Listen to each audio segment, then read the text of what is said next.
अस्सलाम वालेकुम।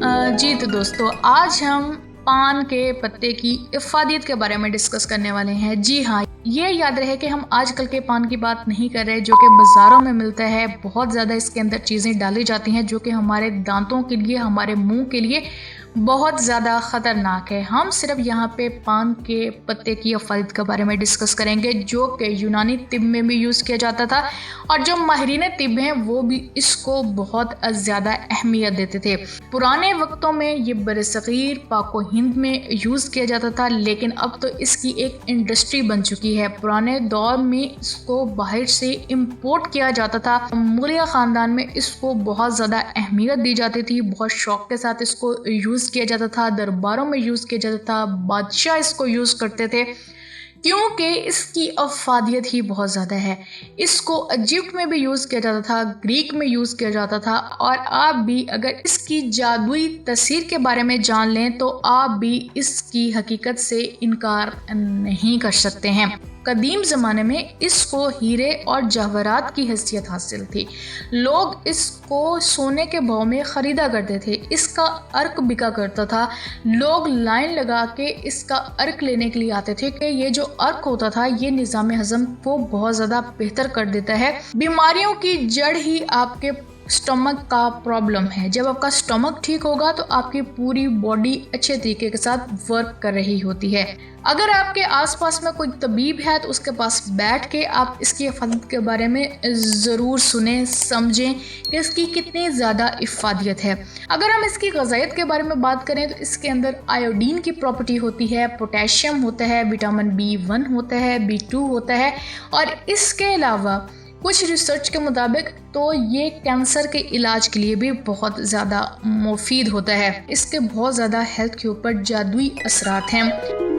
अगर किसी भी बंदे को हार्ट का प्रॉब्लम है, किसी के दिल की जो रगें हैं वो बंद हैं, तो अगर वो इसका अर्क यूज़ कर लेता है जो कि हम आपको आगे चल के बताएंगे, तो इसकी जो दिल की रगें होती हैं वो भी खुल जाती हैं। इसका जो है ब्लड की सर्कुलेशन भी बहुत ज़्यादा अच्छी हो जाती है। इसका जो जिगर होता है वो भी बहुत ज़्यादा बेहतर हो जाता है, निज़ाम हज़म बेहतर हो जाता है और उसके साथ साथ इसका जो कोलेस्ट्रॉल लेवल है वो भी इससे बहुत ज़्यादा बेहतर हो जाता है।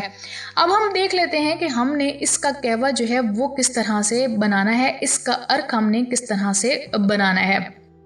आपने एक मिट्टी का बर्तन ले लेना है, साची पान के आपने 2 पत्ते ले लेने हैं और इसके अलावा आपने 40 पत्तियाँ पुदीने की ले लेनी है और इसके साथ साथ आपने दालचीनी का एक टुकड़ा भी ले लेना है। इस सब को आपने रात को भिगो के रख देना है और सुबह के टाइम आपने इसका अर्क बना लेना है। इसको अच्छी तरह से बॉईल कर लेना है, इसको छान लेना है और ये जो अर्क निकलेगा ये आपने सुबह निहार मुँह पी लेना है।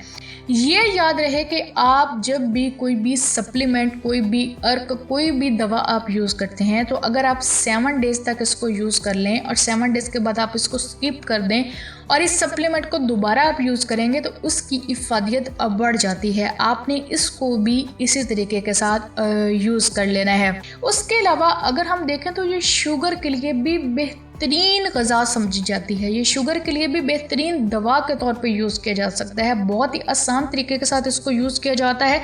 अगर हम इसका छोटा पत्ता निहार मुँह चिबा के खा लेते हैं तो इससे क्या होता है कि हमारे शुगर का जो लेवल होता है वो भी कंट्रोल हो जाता है। जिन लोगों को नज़ला, ज़ुकाम, खांसी, बुखार की शिकायत रहती है तो इसका एक कहवा बनता है। वो कहवा ये बच्चे भी यूज़ कर सकते हैं और बड़े भी यूज़ कर सकते हैं। इसका कहवा बनाने का तरीकाकार ये है कि एक पत्ता आपने साची पान का ले लेना है, आपने 1 चम्मच सौंफ की ले लेनी है, आपने दालचीनी की 1 स्टिक ले लेनी है, 2 छोटी इलायची यूज़ कर लेनी है। इन सारी चीज़ों को आपने मिक्स करके इसको अच्छी तरह से बॉईल कर लेना है और बॉईल करने के बाद ये कहवा आपने टी के तौर पे यूज़ कर लेना है। दोपहर के बाद भी यूज़ कर सकते हैं, नाश्ते के बाद भी यूज़ कर सकते हैं। इससे आपका नज़ला, ज़ुकाम, खांसी, बुखार दूर हो जाएगा। पुराने से जो पुराना बुखार है वो भी इससे दूर हो जाएगा। उसके अलावा जिन लोगों को इन्फ्लुएंज़ा का बहुत ज़्यादा प्रॉब्लम रहता है तो इससे वो भी बहुत हद तक बेहतर हो जाएगा।